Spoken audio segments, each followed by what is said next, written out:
it's the pinnacle of the football season, and NFL dominates still American sport. And so for us, we have our experts down there, guys like Dan Wetzel and Mike Silver, Jason Cole. They're reporting every single day from media day as well as through the game, and they'll be in the locker rooms. And then we're broadcasting live every single day as well. We've almost 10 hours every single day around Yahoo Sports Radio. And then back in Santa Monica, we have all of our editors, we have our engineers, we have our producers. We're actually all working together through Sunday night and into Monday to make sure that we're delivering to our users the best Super Bowl experience we can. CBS is broadcasting the game, and people get their head around the idea that there's advertising money coming to CBS on the Super Bowl, during the Super Bowl. But you guys are an advertising-fueled business. Is this the biggest advertising day, money you're bringing in for Yahoo Sports of the year?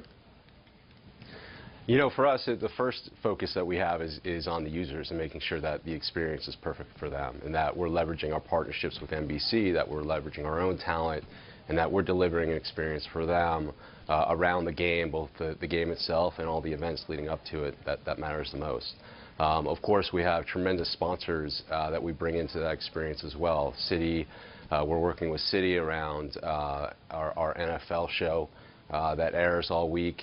We're working with Bud Light, where we're going to be the exclusive broadcaster of their concert with Pitbull on Friday night, and among other events that they're going to have. And we have other partners as well, like Showtime. So it certainly is a giant event for sponsors as well as for consumers. Well, you mentioned the experience. Where are your users seeking that experience now? Is it largely on their smartphone, or is it on their tablet, or are they still on the desktop because they're watching the game on television? What's the split? Yes, everywhere. Anywhere that they're looking to get access, we're trying to provide it. So, you know, for us, certainly people that are tuned in on the PC, we're providing them live scores, live data, play-by-play as they come in through Sportacular, which is our flagship scores app. They'll get incredibly wicked fast scores and up-to-date information. They can set alerts about the game. They can personalize it for what they want. Through tablet and also through connected television. So we'll actually cover this event from 4 different screens and make sure that we're optimizing the event for that experience. We want to make sure, regardless of where a consumer comes in, that they're getting the content they want as fast as possible, as completely as possible. So we want to make sure that we delight them during the game and provide them all the information that they need. You mentioned your partnership with NBC, which is a pretty new thing. Obviously, Yahoo CEO Marissa Myers talked about improving the mobile experience across the board at Yahoo. Now, when it comes to Yahoo Sports, give us a taste on some of the tangible things that we can expect that you're going to be working on when it comes to mobile in 2013, some of the changes we should be watching for. Yeah, actually, it's something that's been a focus of us for the past year. We relaunched Sportacular, which is a scores app for us in the fall. It's wicked fast.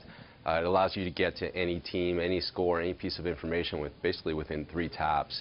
It has tremendous reviews in the iTunes store, and we're very proud of it as a product. And we've seen great feedback from our users on it. It's a very specific use case we want to solve for them. How do you get the score on the teams and the players you care about?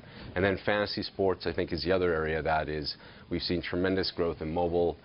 We have apps for every single one of our major games, and we're seeing that the ability to provide users the chance to change their lineups, the ability to make trades, to really get in there. If they've got 5 minutes and they get an update that Adrian Peterson blew out his knee, they need to get in there and on the waiver wire immediately. And we want to make sure that, regardless of their situation, that we're giving them the solution that they need to do that.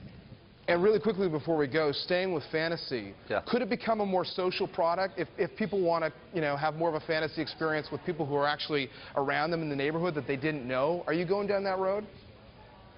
Fantasy is an incredibly social product already. I mean, we have over 17 billion minutes spent just on fantasy football every single year on Yahoo. If you back that into years, that's 34,000 years, which takes you back to the time of cave paintings, I think. As far as you know, kind of local connections, I think, you know, it is something that if you look at anything, it's not just about your friends on Facebook. It's about people that you have a connection with. In sports in particular, I think fans connect to other fans regardless of whether they know them or not. And something like Rivals, which is our college sports product, or fantasy football, really gives people a chance to connect, whether it's through geography or interest in team or through be on the same fantasy team or regardless.